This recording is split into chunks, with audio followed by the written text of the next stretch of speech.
problema está cada dia mais complexo, seja com legislações recentes ou com mudanças tecnológicas de fiscalização.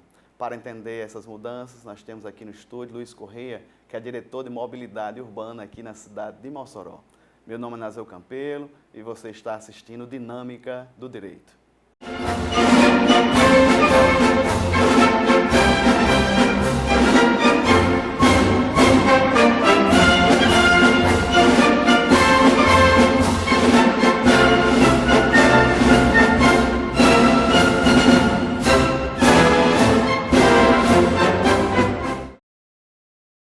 Saudações aos telespectadores da TV ED.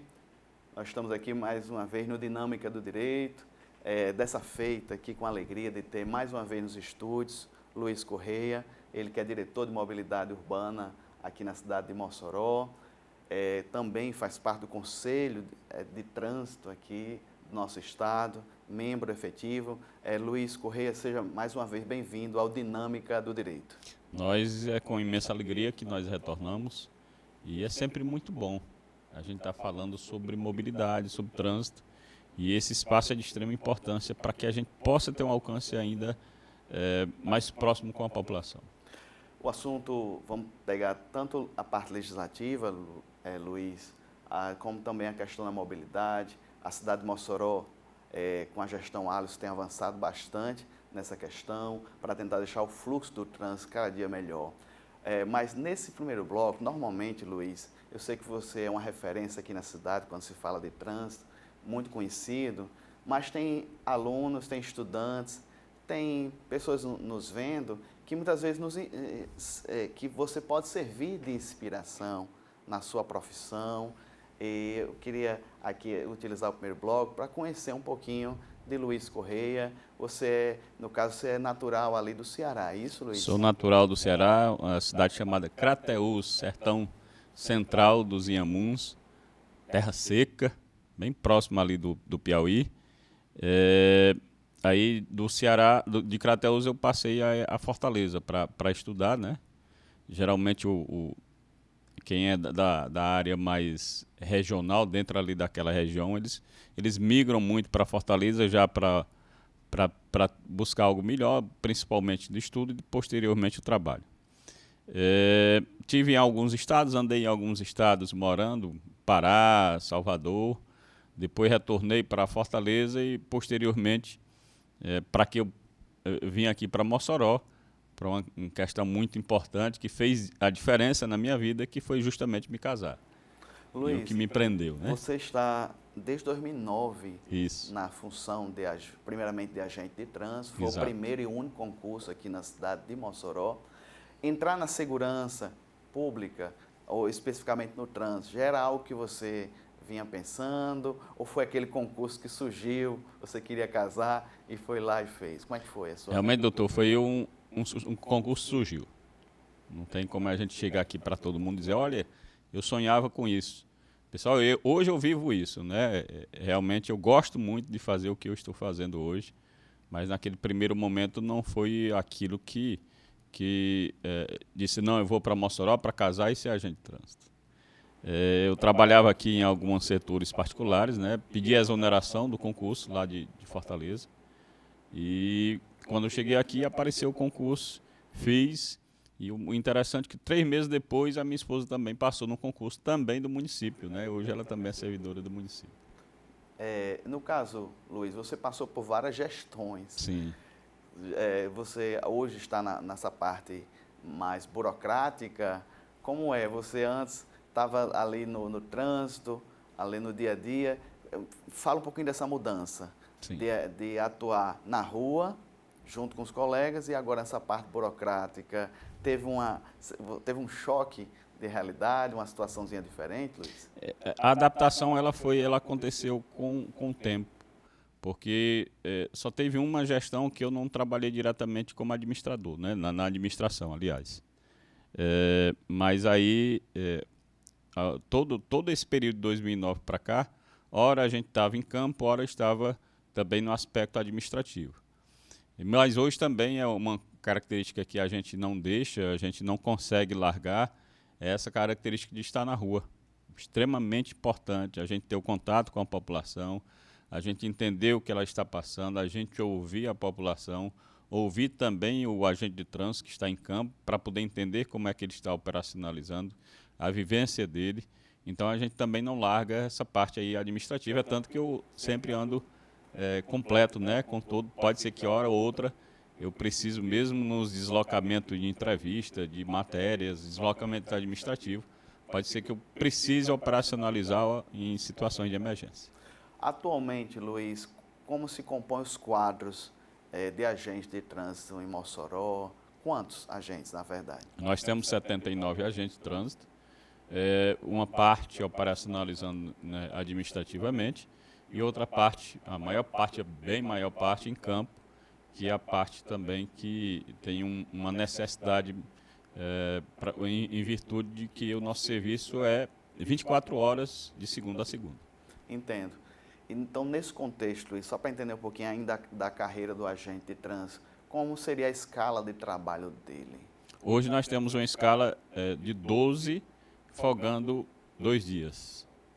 Trabalha 12 horas, folga 2 dias, depois retorna. No caso, funciona 24 horas, então, especificamente, com certeza deve ter colegas que passam plantão, né? Madrugada. Hoje tem uma escala que trabalha de 7 às 19 e outra que trabalha de 19 às 7. É sempre quando uma sai, a outra equipe assume, né? São blocos de equipe ou grupos de agente de trânsito que estão distribuídos por meio dessas escalas para que a gente possa compor aí as 24 horas do dia. Já se encaminhando agora para a realidade de Mossoró, Luiz, eu percebo nos últimos anos, no caso, vários projetos sendo implementados de rotatórias. Sim. Na verdade, ali por trás do Rebouças, Isso. dentre outros que tem feito algo bem significativo no trânsito. Fala um pouquinho desses estudos, passa pela sua pasta também? Essa parte aí passa também pelo nosso crivo, né, pela nossa análise, relativa à pasta da Diretoria de Mobilidade, e aí a gente busca cumprir a regra que é estabelecida no Código de Trânsito Brasileiro e nos seus manuais. Nós temos muitos manuais. Tem até manual dizendo como é que o agente, ao verificar qualquer tipo de irregularidade, o que é que ele tem que preencher e o que é que ele tem que observar. Exemplo, chegou um carro, está em cima da calçada. Aí lá na regra, lá na norma, no manual, ele vai especificar, inclusive, para que o agente descreva lá no auto de infração se o carro está com os 4 pneus em cima da calçada, se está apenas com um e se é o pneu dianteiro, se é o pneu traseiro, se é do lado direito, se é do lado esquerdo. Então, um manual muito detalhado. Aí também tem os manuais semafóricos, os manuais de sinalização, os manuais de orientação. Então, a gente busca cumprir muito esses manuais. E o que é importante nesses manuais, ele diz que o item mais básico de todos é salvar vidas. Então, quando a gente vai em campo e a gente vai fazer um estudo técnico, o primeiro item que a gente vê é salvar a vida. Como é que nós vamos diminuir a quantidade de acidentes daquela região? Como é que nós vamos evitar? Aquela região é propícia a acontecer acidente, que hoje a gente chama sinistro, né? É propícia a acontecer o sinistro, e aí a gente vai esquematizar. O último equipamento que deve ser posicionado na via é o semáforo, segundo o manual. Às vezes o pessoal pede muito, né? Um semáforo, um semáforo.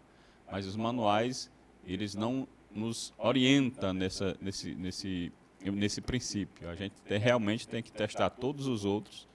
Quando não tem mais o que fazer, aí que coloca um semáforo. Ainda sobre mobilidade urbana, eu percebi de um ano passado para cá, a Rio, no caso, aquela que vai para o shopping, a João da Escócia. Isso. Tinha várias vias que passavam transversais e foram fechadas, não foi, Exato. Luiz? Ali, por meio de um estudo, hoje a gente tem possibilidade dos equipamentos eletrônicos. Eles nos servem bastante, pessoal, para a gente desenvolver técnicas, simulação, de contagem veicular. Isso é muito importante para a gente evitar desperdício do erário público. E aí, esses estudos, eles contemplaram que a João da Escócia estava concentrado um grande número de acidentes acontecendo na região.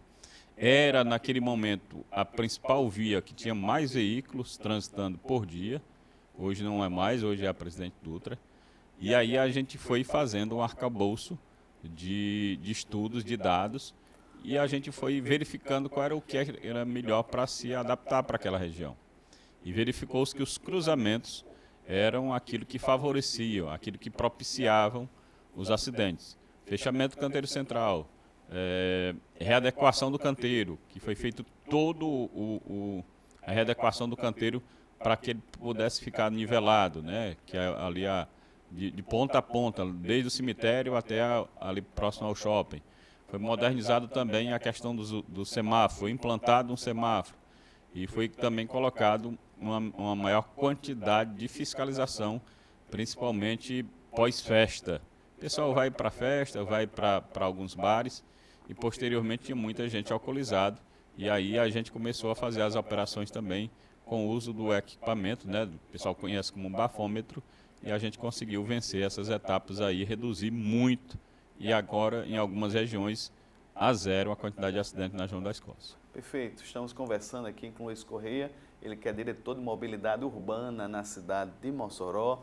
Começamos o bloco conhecendo um pouquinho da pessoa de Luiz e partimos para a questão específica da mobilidade. No próximo bloco, Luiz, vamos falar um pouquinho sobre algumas alterações legislativas, como a questão da regulamentação dos motores elétricos, bicicletas elétricas. E permaneça conosco, voltamos já.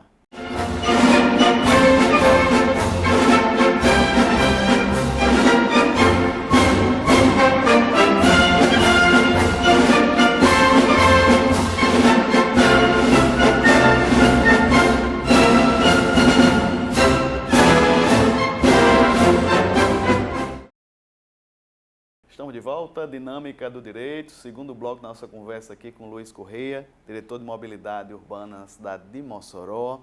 Nesse bloco aqui, Luiz, vamos deixar para algumas alterações legislativas, Sim. Algumas alterações que vão impactar o trânsito. Uma delas, Luiz, é a questão dos motores elétricos. Sim. Cada vez mais temos vistos patinete, bicicleta elétrica. Sim. E elas fazem parte do trânsito. É uma nova realidade que está acessível à população. E como você pode falar das alterações legislativas e como Mossoró tem se adaptado a essa nova realidade? Doutor, isso é muito parecido com um certo período que apareceu ali os ciclomotores, que o pessoal conhece como Trax, né? Popularmente ficou conhecido como Trax porque era uma marca. É muito semelhante à entrada desses equipamentos no período dos ciclomotores. Como profissional e também apenas uma opinião particular, eu acho que nesse momento está tendo um erro por parte do CONTRAN na regulamentação que foi estabelecida. E que regulamentação foi essa? Ele disse que esses equipamentos elétricos, autopropelidos, e aqueles que se equiparam aos ciclomotores passam obrigatoriamente a ter que ter placa.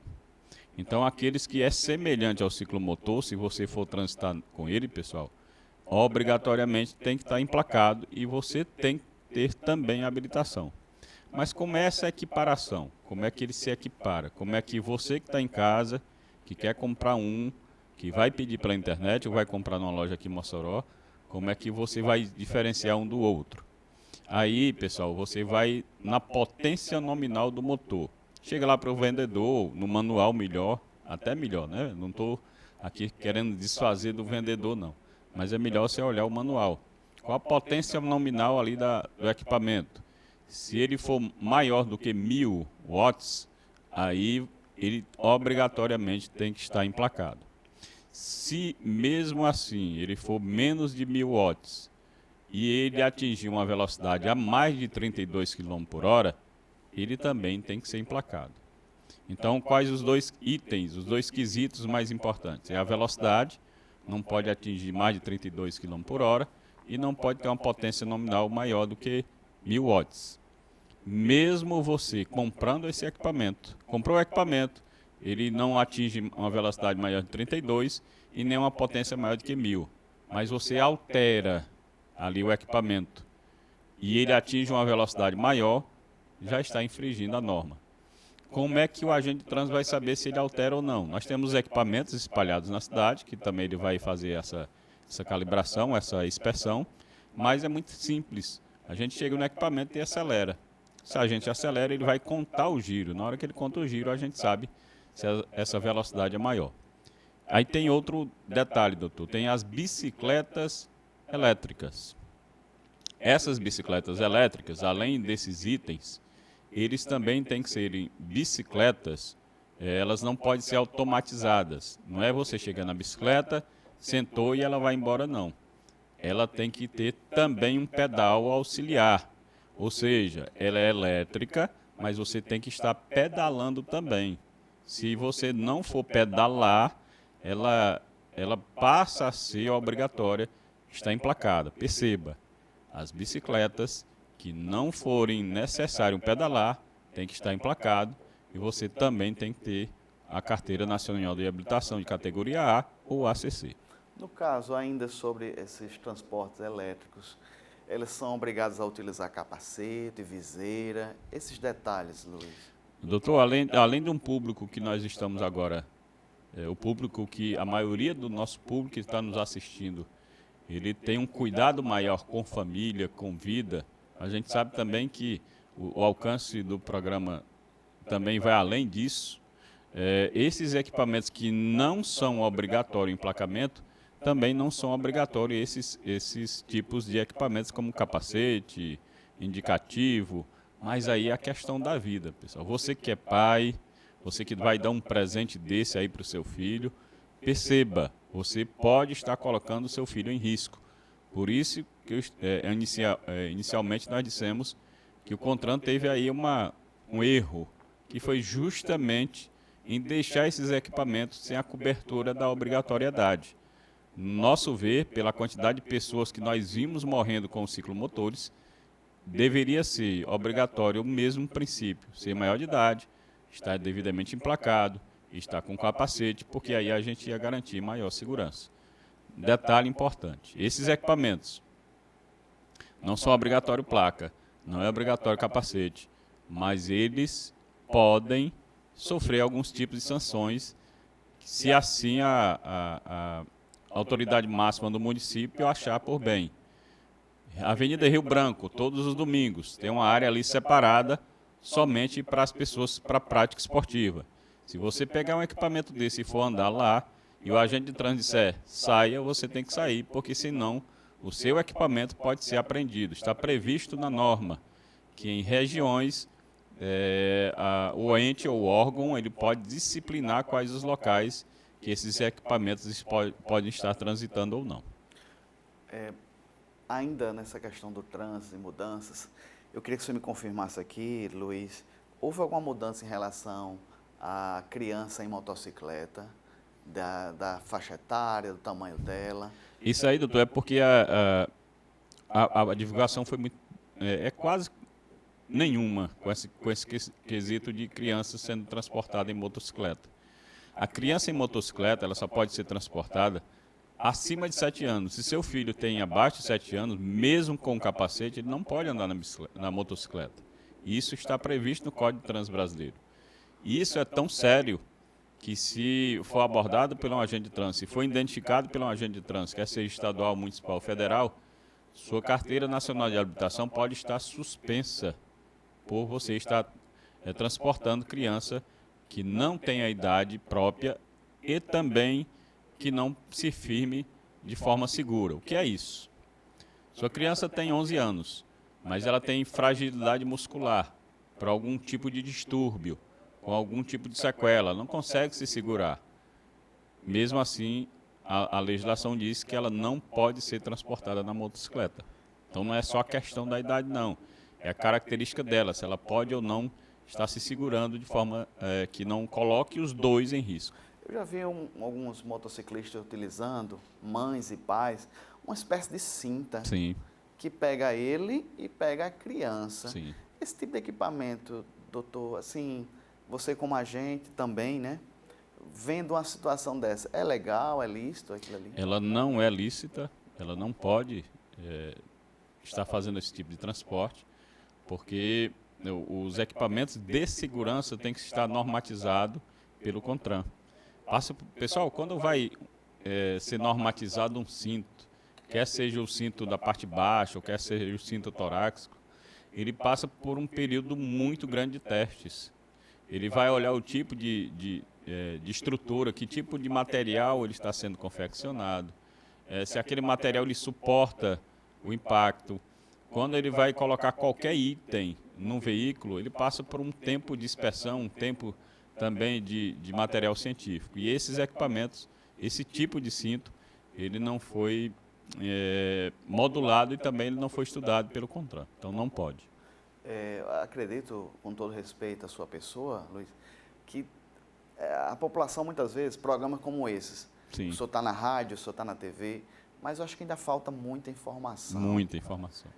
O município de Mossoró, junto com a pasta do senhor, tem atuado também nessa parte educativa? Nesse ano 2025, nós atingimos 16 mil pessoas no público na educação para o trânsito, de forma tanto a criança como o adulto. E às vezes porque as campanhas da gente só aparecem mais naquele momento de Semana Nacional do Trânsito, Maio Amarelo, mas isso durante todo o ano está se fazendo as orientações, quer seja dentro da empresa, dentro das escolas, quer seja em blitz educativas, em campanhas, em palestras. Então a gente nem está colocando, doutor, a quantidade de pessoas possíveis que possam estar nos assistindo, que também não deixa de ser uma orientação e também uma forma educativa de servir ao cidadão. A gente não está colocando esse público.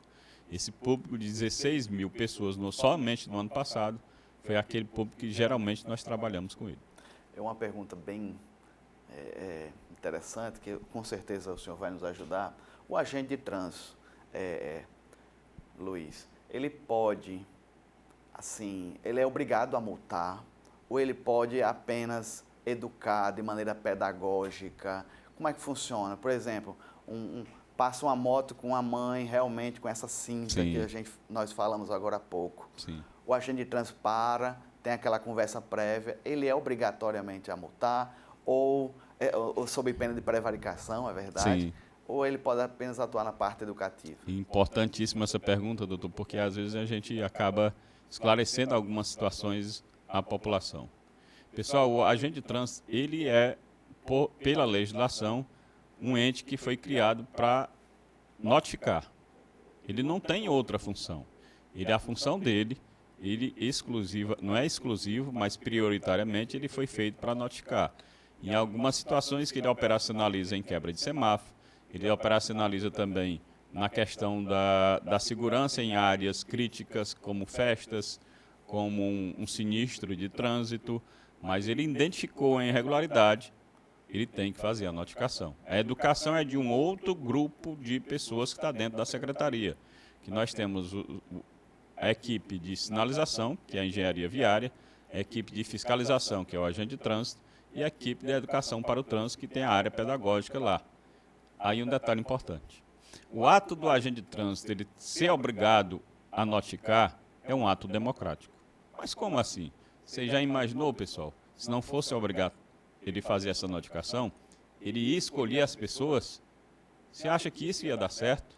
Você acha que realmente não ia ser mais prejudicial à sociedade, o ato dele querer escolher quem ele iria notificar ou não? Uma pessoa que ele não gosta, ele iria notificar? O primo dele, ele não iria notificar? Então, é uma proteção social esse ato de ser obrigado a ele fazer a notificação.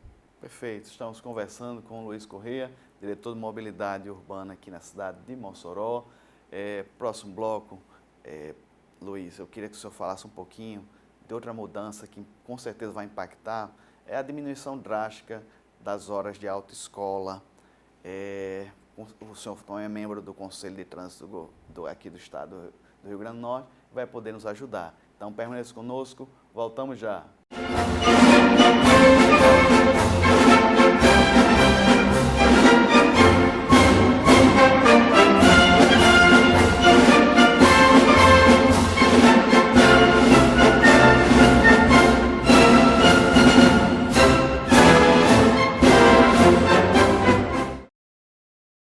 Estamos de volta, Dinâmica do Direito, terceiro bloco da nossa conversa aqui com Luiz Correia, ele que é diretor de mobilidade urbana aqui na cidade de Mossoró e também faz parte do Conselho de Trânsito aqui, Conselho Estadual.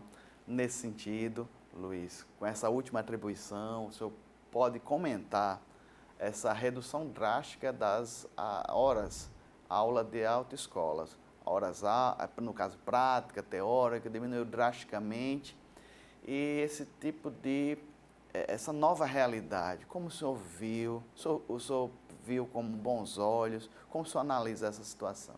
Doutor, o que é interessante é que as alterações do Código de Trânsito Brasileiro, ele geralmente ele passa pelas câmaras temáticas. Então, nós temos dentro de uma estrutura hierárquica, né, e também estrutura administrativa, a criação de grupos que irão discutir um determinado assunto, como, por exemplo, crimes de trânsito. Tem uma câmara temática só para isso, que é chamada Câmara do Esforço Legal. Câmara temática sobre acidente. Nós temos uma câmara temática exclusivamente para tratar sobre esse assunto. E temos uma câmara temática para tratar da saúde do condutor. Por que eu estou falando isso? Porque nós também fazemos parte de uma dessas câmaras a nível nacional, que é a Câmara Temática da Saúde do Condutor. Dos mais de 5 mil municípios que tem no estado brasileiro, Mossoró tem a felicidade de ter um membro dentro de Brasília discutindo o Código de Trânsito Brasileiro. E como a minha formação é fisioterapia, é por isso que nós temos essa cadeira lá dentro da Câmara Temática. E esse assunto não passou na nossa Câmara Temática, não foi discutido lá dentro, o impacto social, a importância disso, para que a gente pudesse opinar. É estranho isso, mas passou, e de alguma certa forma ele tem um impacto financeiro muito importante, né, dentro da estrutura que já está montada há muito tempo dentro das estruturas das autoescolas, e essa diminuição ela vai ter uma importância para quem está financeiramente ruim, quem não tem o dinheiro, ou quem não tinha até um certo período, para se candidatar à Carteira Nacional de Habilitação, que realmente era um custo muito elevado, mas aí tem uns impactos futuros. Será se essa pressa, será se esse sistema que foi montado é o mais adequado? Infelizmente, nós vamos ver na prática. Infelizmente, nós vamos ver, possivelmente, não se sabe, condutores que têm habilitação, mas não têm a capacidade operacional. Eles não têm um poder de decisão operacional para atos tão importantes, como uma freagem brusca, um momento oportuno de acelerar, um momento oportuno de retardar o seu veículo. Será se eles vão ter a capacidade de decisão tão importante que a tomada de decisão na hora da condução veicular? Isso vai impactar diretamente, futuramente, as gerações, e aí nós só vamos possivelmente poder saber isso através dos números e registros de acidente. Tem muita coisa para melhorar o trânsito aqui no nosso Brasil, a legislação. Eu acho muito pertinente a sua colocação, Luiz, que não passou uma coisa tão importante como Sim. essa, não passou por vocês. Uma melhoria, por exemplo, assim, eu queria que você analisasse se é pertinente ou não. Acho que é no Japão, o condutor recente, o novo habilitado, ele passa 2 anos com algumas sinalizações no carro dele, no vidro traseiro, mais ou menos assim, recém-habilitado. E ele tem 2 anos, ele não pode, se a faixa for dupla, ele só pode ficar pela direita, um exemplo, ele não pode andar na velocidade. Algo como esse, que é interessante, como é que você analisa essa legislação de fora, se fazia sentido aqui no Brasil? Ela é interessante, a legislação, mas aqui no Brasil era muito difícil de ser aplicado. Pela cultura, né? Aquela cultura de que o cara é recentemente habilitado e ele vai andar naquele carro que tem aquele adesivo. Aqui no Brasil, o cara que é recentemente habilitado, ele não ia andar só naquele carro. Ele ia querer burlar o sistema e querer andar em todo e qualquer carro. Tem gente que burla, quer adquirir a carteira, aquele cartão do idoso e cartão do deficiente sem ser deficiente. Ele chega lá com uma sequela leve, temporária, e quer o cartãozinho para permanecer com ele o resto da vida, isso aí é burlar o sistema. Felizmente, a nossa cultura é uma cultura ainda que não gosta muito de andar dos princípios da legalidade. O povo japonês já gosta muito desse norte, né, dos princípios da legalidade. E aí a gente teria talvez, possivelmente, devido a esse aspecto social, a gente não consiga alcançar esse mérito aí. Mas a nossa legislação ela é muito boa, no sentido de que se a gente pudesse colocar tudo que ela tem em prática, com certeza a quantidade de acidentes que nós teríamos na região seria bem menor. Luiz, tem um projeto de lei para ressuscitar agora me foge o nome, sobre a questão do veículo. Todo anualmente ele tem que passar por uma vistoria, isso mesmo, vistoria. Sim. Vistoria obrigatória, parece que agora carros acima de 5 anos tem que passar por essa vistoria obrigatória. Como o senhor vê esse projeto de lei? Antigamente havia, eu acho que há 5 anos atrás, há um tempo, sempre houve, o pessoal reclamava muito, porque os Detrans não tinham estrutura para fazer esse tipo de vistoria, o cidadão muitas vezes perdia um dia de trabalho ou mais. Lá no Rio de Janeiro, a realidade lá é bem atípica, na porta do Detran tinha o kit vistoria. Para você fazer a vistoria, está aqui um extintor novo, está aqui rodas novas, agora aquele, não sei se é limpador de para-brisa. Limpador de para-brisa novo, está aqui o kit. Você usa, passa pela vistoria, depois você me entrega, paga esse valor. Esse tipo de realidade pode voltar se esse projeto for passar. Como o senhor vê esse projeto de lei? Tecnicamente, operacionalmente, a gente percebe que aí ele não vai conseguir reduzir a quantidade de acidentes. Porque a estatística demonstra que não é o equipamento que está gerando acidente, é quem está conduzindo o equipamento. Então, os erros operacionais, os erros cometidos de infração, é por culpa do condutor. Dificilmente a gente está encontrando ali um pneu muito gasto, que está colocando todo em risco. Você andar aqui na cidade de Mossoró, o pessoal até se admira quando vem de outras cidades. Rapaz, aqui tem muito carro novo, né? Tem muito carro grande, de grande porte. A gente quase não vê aquele carro velhinho, aquela sucata transitando na nossa cidade. E tem muito registro de acidente. O que deveria estar se preocupando é com o condutor. O que a gente vê muito hoje, infelizmente, são pessoas novas transitando em carro, dopadas com remédio. Remédio para ansiedade, remédio para dormir, dopadas com álcool. Pessoas transitando com o celular na mão, falando. Motociclistas que estão conduzindo a moto, lendo mensagens do celular. A gente deveria estar preocupado com essas situações. Eu acredito que essa parte mecânica operacional tem que estar preocupado sem dúvida alguma. É tanto que o agente de trânsito está lá para coibir esse tipo de infração de irregularidade. Mas muito mais danoso é o que está acontecendo hoje com a nossa sociedade, porque ela não tem mais medo da morte, ela não tem mais cuidado com o próximo, ela não gosta mais de viver em sociedade, ela está com uma disputa, é como se tivesse uma guerra no meio do trânsito, ela tem que chegar primeiro, só aquele espaço é dela, não compartilha mais com ninguém, e essa é o que está gerando os acidentes. Perfeito, excelentes apontamentos aqui do Luiz Correia, ele que é diretor de mobilidade urbana na cidade de Mossoró. Próximo bloco vai ter as considerações finais, Luiz. Eu queria que você falasse, vai ter algumas operações, volta às aulas e outros projetos para 2026. Então permaneça conosco, voltamos já.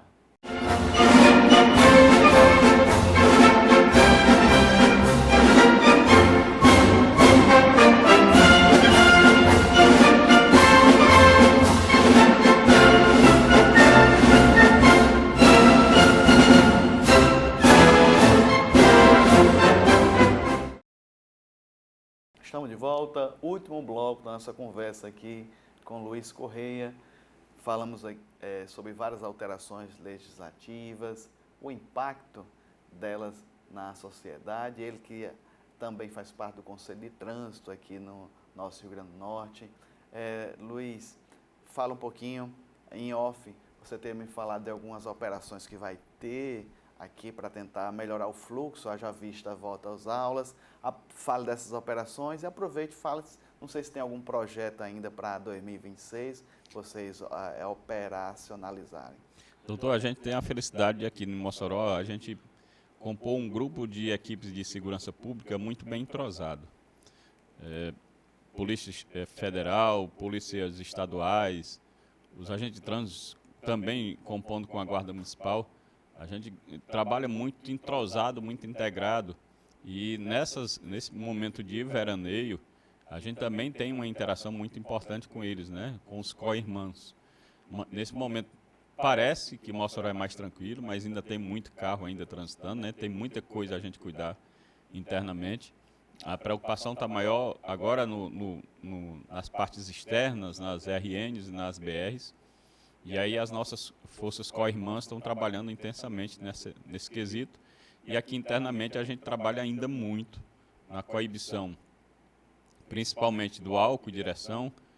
Infelizmente, finais de semana tem muito chamado para a nossa central para coibir essa prática de abuso de som automotivo. O pessoal não lembra que o vizinho tem que dormir, não lembra que tem pessoas que vão trabalhar no outro dia. E a gente coíbe essa prática, tem muita infração nesse sentido. E esse trabalho aí que a gente compõe junto com crianças, e no ano que vem a gente vai buscar fortalecer essa parceria, né, junto com algumas escolas. Está chegando aí o período da volta às aulas, e aí a gente tem problema em várias escolas, quer seja municipal, ou quer seja estadual ou particular. Aquele coisa tão importante e é tão interessante que o pai, ele almeja o melhor para o seu filho. Dificilmente tem um pai que não quer o melhor para a sua família.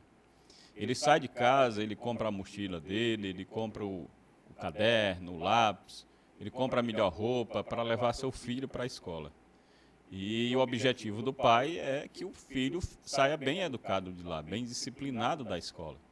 Eu não creio que você está pagando aí uma parcela alta, eu não creio que você está gastando combustível para ir deixar seu filho e sua filha na escola e não quer que ele seja educado, não quer que ele seja um cidadão honesto e íntegro. Eu não creio nisso.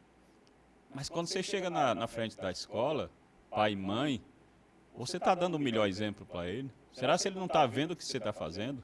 Quando você para no meio da rua, quando você deixa o seu carro lá e abandona, quando você para debaixo de uma placa que está dizendo que é pisca-alerta ligado 30 minutos, ou embarque e desembarque, você para lá, vai para dentro da escola, conversa um tempão lá, não está nem preocupado com isso. Será que você está, nesse momento, dando uma boa educação para o seu filho? Você está transformando ele para um bom cidadão em uma boa cidade? E posteriormente você vai dizer, ei, vocês não fiscalizam a escola? Mas vocês estão nos assistindo. Nós só temos uma escola, que eu não vou dizer o nome aqui, que não dá problema para a gente, só tem uma na cidade de Mossoró. Todas as demais, nós temos problema no embarque e desembarque de passageiros. Eu tenho notado, Luiz, que aqui na cidade foram implantados vários, no caso, para redutores de velocidade. Sim. Vou citar um exemplo, na Rio Branco tem um. Eu queria que você me informasse os novas localidades, se realmente eles já estão funcionando, se tem expectativa de funcionar. A Avenida Rio Branco, nas proximidades de uma grande rede de supermercado, nós tivemos 3 registros de sinistro com derrubada de poste. O impacto foi tão grande que derrubou o poste caiu, e perceba que ali na Rio Branco o poste não é aqui qualquer postezinho não, pequenininho não, são postes robustos. Então a velocidade efetiva lá demonstra uma velocidade muito alta. Primeiro local. Aí nós temos um segundo local, a Avenida João da Escócia, nas proximidades ali do shopping, nas proximidades ali da universidade. Nós manualmente nós chegamos a registrar ali velocidade de 130 km por hora, de pessoas principalmente durante a noite, durante a madrugada. Ali nós temos um outro equipamento, Avenida Alberto Maranhão com Coelho Neto. Nós estamos implantando também um equipamento lá no semáforo. E aí, pessoal, esses equipamentos não estão funcionando ainda. Ainda carece ainda da inspeção do Inmetro. O Inmetro ainda vai passar nesses locais, vai fazer o registro, né? E posteriormente vai fazer a liberação.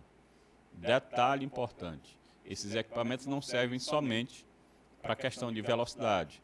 Eles vão dizer quantos carros estão passando naquele local, qual o modelo daquele carro, se é carro leve, se é carro grande, se é carro de Baraúnas, se é carro de Apodi, se é carro de Açu, se é carro de Mossoró, se está saindo da cidade, se está entrando na cidade, quantas vezes ele passou lá.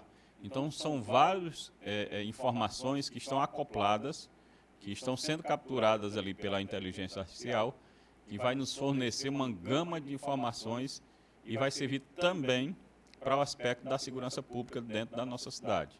Mas não se preocupe não, que não está funcionando, mas o item importante, doutor, vão se adaptando à velocidade do local. E isso é outro item que a gente se preocupa muito. A gente bota antes, coloca a faixa, procura informar a população para que ela não seja pega de surpresa, ali se adaptando e posteriormente não dizer, olha, vocês botaram aqui de surpresa. Já vai fazer aí, já desde o início do ano, né, que nós implantamos esses equipamentos, e eu creio que meados ali do 15 de fevereiro, possivelmente já esteja funcionando. O senhor falando aí, me surgiu uma dúvida. Nas últimas semanas, fui orientado a voltar a caminhar, Sim. Correr um pouquinho na pista. E eu percebo que tem colegas que correm de acordo com o fluxo do carro. Certo. E tem colegas que correm contra o fluxo. Sim. Existe uma orientação nesse sentido, Luiz? Doutor, é muito interessante isso, né? Que a gente tem uma orientação básica para o cidadão. Pessoal, nós temos regiões hoje na cidade que são separadas para a prática esportiva. Nós temos a João da Escócia e temos a Avenida Rio Branco. Primeira coisa, o Código Transbrasileiro diz que essas vias é para serem compartilhadas. É para desde o pedestre, ciclista, carroceiro, caminhoneiro e o maior cuidado do menor. Parece que é o contrário, né? Se o pedestre não cuidar e ver o caminhão passa por cima. É muito interessante que a Bíblia também diz, né? Que o maior tem que cuidar do menor. E o lado final é que vai chegar primeiro no reino dos céus. Mas aí o Código Transbrasileiro, ele está dizendo isso, que tem esses locais, que todos os locais, aliás, são para todas as populações, para todas as comunidades. E é isso que a gente quer demonstrar à população, separando essas regiões. Nessas regiões, não precisa você ter tanta preocupação, é lógico que a preocupação é sempre importante, mas tem uma proteção do agente de trânsito. Mas na região que não tem proteção, por exemplo, a Presidente Dutra, depois da delegacia em diante, não é do município. A gente não pode operacionalizar naquele local. E tem muita gente correndo lá, muita gente fazendo a prática esportiva, e é muito perigoso, independente se você está no fluxo ou no contrafluxo, na mão ou na contramão. Porque aí, pessoal, nós temos caminhões de grande porte que é muito difícil ele fazer uma frenagem brusca, uma frenagem emergencial. Então preste muita atenção nos locais que você está fazendo a sua prática esportiva. Se você vai correr, vai andar, é muito interessante que fosse em fila de Ana, um atrás do outro. Às vezes as pessoas formam ali um bloco, parece um bloco de festa, né? 3, 4, 5 pessoas andando de lado, conversando, não olham para trás o que está acontecendo e coloca todo o ambiente ali em risco. Mas se você não desiste, não vai sair, pelo menos faça isso no contrafluxo, na contramão, para você poder ter um mínimo de observação ali da sua região. Excelentes informações, Luiz. Só fechando aqui, por exemplo, ali na abolição tem aquela pista, Sim. O pessoal chama pista nova, mas já tem mais de 10 Sim. anos. O corredor, ele tem que correr, o ideal é no contrafluxo, é isso? O ideal é que seja no contrafluxo para que ele vá observando o que está acontecendo, mas não tem um regramento para isso. É só uma questão de natureza mesmo, de atenção, para ele ficar atento. Mas se você vai correr no contrafluxo, você está conversando, você não está prestando atenção, tanto faz você estar no contrafluxo como na mão, né? Como é excelente trazer o senhor aqui com informações práticas, diárias, com a didática muito típica do senhor, que já tem ampla experiência, um referencial aqui na cidade de Mossoró. Eu já aproveito aqui, Luiz, para agradecer agradecer o seu trabalho, o seu empenho. Quando eu estiver apertando a sua mão, no final do programa, eu vou estar saudando toda a equipe, tanto da parte de gestão do trânsito e mobilidade, como todos os agentes aqui de trânsito de Mossoró, que tem feito um trabalho de excelência, a gestão Alisson Bezerra, todas as pastas que envolvem o trânsito de Mossoró. Percebemos uma melhora significativa, haja visto o compromisso da gestão, bem como escolhendo pessoas que têm esse senso humanitário, mas também um compromisso com o crescimento, a ordem, de maneira muito orgânica. Então, o meu muito obrigado, Luiz, e fica aberto às considerações finais. Se quiser passar mais alguma exortação para o pessoal de casa, fica à vontade. Nós é que agradecemos demais aí as palavras, o convite. Realmente, desde 2021, eu tenho um esforço tremendo aí da gestão para mudança, que tinha muita coisa para ser corrigida. O agente de trânsito que está em campo hoje, pessoal, ele sai de casa, ele não sabe se ele vai retornar para casa, porque o primeiro impacto ali das coisas que está acontecendo é com ele. Se vai um cara, vai fazer um homicídio, cometer um homicídio, ele vai de moto, ele vai de carro, e é o agente de trânsito ali que está na primeira linha de fogo. Então ele está colocando a sua vida, a vida dele em risco para salvar a vida de todo mundo. Nós agradecemos demais pelo convite e lembrem, eu sou o caminho, a verdade e a vida, ninguém vem ao Pai senão por mim. Isso é dito por Jesus Cristo. Então faça seu caminho, faça o caminho de casa, o caminho para o trabalho.